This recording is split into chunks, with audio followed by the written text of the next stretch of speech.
Hello everyone, I welcome you all to my channel Alina Botany Classes. This is Alina Khan and today we are dealing with a very important topic of botany, that is mycology. And in this channel I provide you every content of botany in a easy way. So today we are dealing with mycology. So mycology क्या होती है? देखो mycology दो शब्दों से बना है, माइकीज से एंड लॉजी से, जहाँ पे माइकीज का मतलब होता है मशरूम एंड लॉजी का मतलब होता है स्टडी. ओके, सो देखो इसमें हम क्या करते हैं कि इसमें हम फंजाई की स्टडी करते हैं. Mycology means we are dealing with the study of fungi. तो इसका जो किंगडम है, देखो 5 किंगडम क्लासिफिकेशन दिया था R.H. विटेकर ने. कब दिया था? 1969 में 5 किंगडम क्लासिफिकेशन दिया था R.H. विटेकर ने, जिसमें उन्होंने किंगडम को 5 में डिवाइड किया था, क्लासीफाई किया था. That is Monera, Protista, fungi, Plantae and Animalia. So today we are dealing with fungi. ठीक है, तो देखो फादर जो है माइकोलॉजी के, that is study of fungi, that is fungi के फादर हैं P.A. Micheli. Father of Indian mycology हैं John Butler. That is very very important for your exam point of view. Question आता है कि father of Indian mycology कौन है? So that is John Butler. इनका दूसरा नाम E.J. बटलर भी बोलते हैं इनको. So father of modern mycology है de Bary. Okay, so now we are dealing with the introduction of fungi. So देखो fungi, the word fungi has been taken from Latin word means mushroom, fungi. So that means कि fungi को Latin word किससे लिया गया है? माइकीज से लिया गया है, जिसका मतलब मशरूम होता है, जिसका मतलब हम फंजाई भी बोलते हैं. तो देखो फंजाई हमारे एक क्लोरोफिलस और हेट्रोट्रोपिक ऑर्गेनिजम्स होते हैं. ठीक है, क्यों होते हैं भाई? एक क्लोरोफिलस, इस तो मतलब उनके एक क्लोरोफिलस का मतलब है उनके पास क्लोरोफिल नहीं होगा. क्लोरोफिल नहीं होगा that means they can not make their own food, so they are dependent on others for getting their food, so they are heterotrophic. And their body is thallophyte. Thallophyte means that is not differentiated into true root, stem and leaf. So what type of body they have? So they have hyphae which constituent to form mycelia. Okay, so next तो मैंने वही बताया ना कि जो study होती है fungi की उसको माइकोलॉजी बोलते हैं. ठीक है, जो कि दो शब्दों से बना है, मशरूम से और logos. Logos means study. That means the study of fungi is known as mycology, and the scientist who is concerned with fungi is known as mycologist. मतलब जो फंजाई की स्टडी करते हैं उनको माइकोलॉजिस्ट बोलते हैं. तो आपको एक बात बताती हूँ कि 5100 जो जीन्स हैं, जो हमारी वो है क्या बोलते हैं, 5100 जो जीन्स होती हैं और जो 50,000 जो स्पीसीज हैं फंजाई की, वो फॉसिल्स के फॉर्म में पाई गई थी Devonian and pre cambium period में. देखो Devonian and pre cambium period की अगर हम बात करें तो मैं आपको जब जियोलॉजिकल टाइम स्केल पढ़ाऊंगी तब मैं डील करूंगी कि Devonian and pre cambium period क्या होता है, वो पूरा मैं आपको याद भी करवाऊंगी. हाल फिलहाल में आप इतना याद कर लीजिए कि जो डिवोनियन पीरियड है और जो प्री कैम्बियम पीरियड है वो एक पीरियड है जिसमें जो फंजाई की जो स्पीसीज थी जो फॉसिल्स के फॉर्म में पाई गई थी. कब? जिसमें 5100 जीन्स और 50,000 स्पीसीज जो थी फंजाई की वो पाई गई थी. Next we are dealing with the general characteristics of fungi. तो देखो पहले कैरेक्टर की अगर हम बात करें तो फंजाई जो होती है वो कॉस्मोपॉलिटन होती है डिस्ट्रीब्यूशन में. Means they are found everywhere where life is possible. So they are found in fresh and marine water as well as terrestrial and while some fungi are airborne. तो कुछ land पे भी मिल जाती हैं, कुछ एयरबॉर्न भी fungi देखने को मिलती हैं, कुछ फ्रेश वाटर और मैरीन वाटर में भी रहती हैं. जबकि कुछ फंजाई जो होती हैं वो पैरासिटिक होती हैं. पैरासिटिक मतलब वो किसी और के ऊपर रह के अपना खाना लेंगी, या तो एनिमल के ऊपर रह लेंगी या प्लांट के ऊपर रह लेंगी या ह्यूमन बीइंग के ऊपर रह लेंगी. तो देखो प्लांट के ऊपर रह के कैसे, जैसे हमारी एक डिसीज होती है जो कि एल्बुबो कैंडिडा, एक हमारी फंजाई का नाम है जो कि white rust of crucifer cause करती है. एनिमल्स में बात करें तो कैंडिडा एल्बिकल्स, जो कि कैंडिडा एल्बिकल्स जो होती है वो कैंडिडा जो होता है उसके ऊपर क्या करती है, ह्यूमंस के ऊपर क्या करती है, डिसीज कॉज करती है. ठीक है, तो जैसे ह्यूमन बींग्स में अगर हम बात करें तो म्यूकर डिसीज होती है जो कि म्यूकोरोसिस के द्वारा कॉज की जाती है ह्यूमन बींग्स में. Okay, so the plant body of fungi typically consist of branch and filamentous hyphae, means their plant body is thallophytic and it is not differentiated into true root, stem and leaf. So what type of plant body they have? They consist of branch and filamentous hyphae which form a net like structure known as mycelium. आई बात समझ में. Next हम third point की तरफ बढ़ते हैं. तो देखो अब हाइफी पढ़ लिया आपने कि हाँ भाई हाइफी जो होता है वो एक ब्रांच और फिलामेंटस स्ट्रक्चर होता है. तो भाई हाइफी होता क्या है? तो देखो हाइफी जो है वो एक एसेप्टेड सिनोसिटिक और aseptate uni bi multinucleate होता है. एसेप्टेड और सिनोसिटिक का मतलब हाइफी की बॉडी, मतलब जो हाइफी होगी उसमें बहुत सारे न्यूक्लियस पाए जाएंगे, दैट इज सिनोसिटिक. तो ये जो होगी हाइफी वो एसेप्टेड भी हो सकती है, सिनोसिटिक भी हो सकती है और सेप्टेड भी हो सकती है. तो the septa usually have simple pore but in basidiomycetes septa with dolipore occur. देखो बेसिडियोमाइसिटीज जो है वो एक क्या है, क्लास है फंजाई की. जब मैं क्लासिफिकेशन वाली वीडियो के साथ डील करूंगी तो आपको बताऊंगी कि बेसिडियोमाइसिटीज क्या होती है. ओके, नाउ आप इतना याद कर लीजिए कि जो बेसिडियोमाइसिटीज जो होती है उसके पास डोलीपोर सेप्टा पाया जाता है, जबकि जितनी भी फंजाई होती है उनके पास सिंपल पोर सेप्टा जो होता है वो पाया जाता है. तो डोलीपोर सेप्टा होता क्या है? Both the side of the dolipore are double membranous structure. तो दोनों ही साइड, मेम्ब्रेन के दोनों ही साइड डबल मेम्ब्रेनस स्ट्रक्चर मिलता है डोलीपोर सेप्टा में. सेप्टल पोर कैप और parenthesomes occurs, these septal pores have a valve like structure. तो इन सेप्टल पोर्स के पास क्या होता है? एक वाव लाइक स्ट्रक्चर मिलता है. अब इसके बाद इसकी सेल वॉल की बात कर लेते हैं, मतलब इसके इंटरनल स्ट्रक्चर की बात कर लेते हैं. भाई इसमें तो हमने देख लिया कि वो कहाँ मिलती हैं, उनके हैबिटेट के बारे में देख लिया. इसके बाद हमने देख लिया कि उनकी प्लांट बॉडी कैसी होती है, मीन्स वो कैसे दिखते हैं. इसके बाद हमने देख लिया कि हाँ प्लांट बॉडी की एक यूनिट थी हाइफी, उसके बारे में डील किया. इसके बाद हमने देखा कि जो सेप्टा होता है वो कैसा मिलता है फंजाई में. इसके बाद अब उनके इंटरनल स्ट्रक्चर के बारे में डील करेंगे.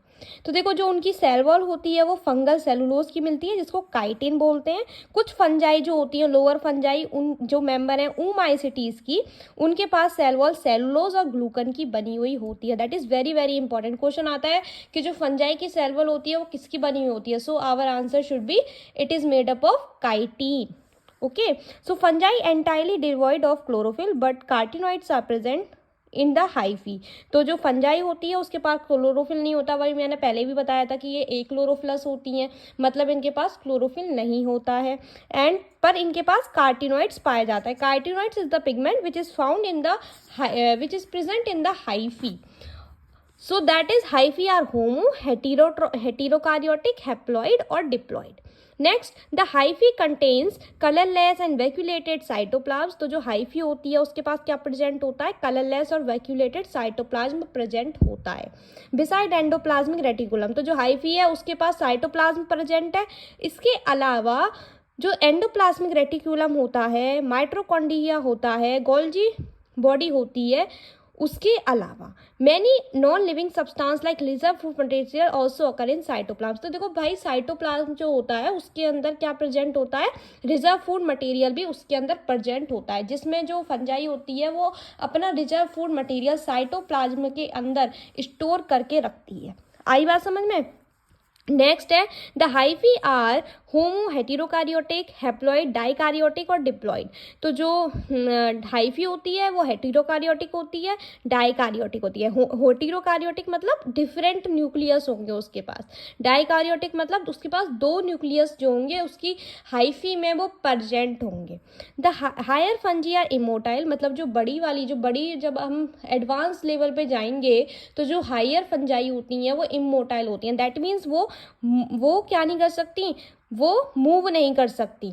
ठीक है, they have unflagellated, they are unflagellated means they cannot move. So motile cells do not occur in their life cycle at any stage. जैसे कि अगर हम बात करें ड्यूटेरियोमाइसिटीज की, तो ड्यूटेरियोमाइसिटीज में क्या होता है? मोटाइल सेल्स एब्सेंट होती हैं. But in lower fungi the reproductive cells, gametes and sexual zoospores are uni और biflagellate. Next, this is very very important point कि यूकार्पिक फंजाई कौन सी होती हैं और होलोकार्पिक फंजाई कौन सी होती हैं. So in most of the fungi, only a part of vegetative mycelium form reproductive unit and rest remains vegetative. तो बहुत सारी फंजाई में ऐसा देखा गया है कि जो वेजिटेटिव माइसीलियम ही होता है वो रिप्रोडक्टिव यूनिट बनाता है, और जो कि जो होता है वेजिटेटिव रहता है वो मतलब थोड़ा पार्ट वेजिटेटिव ही रहता है।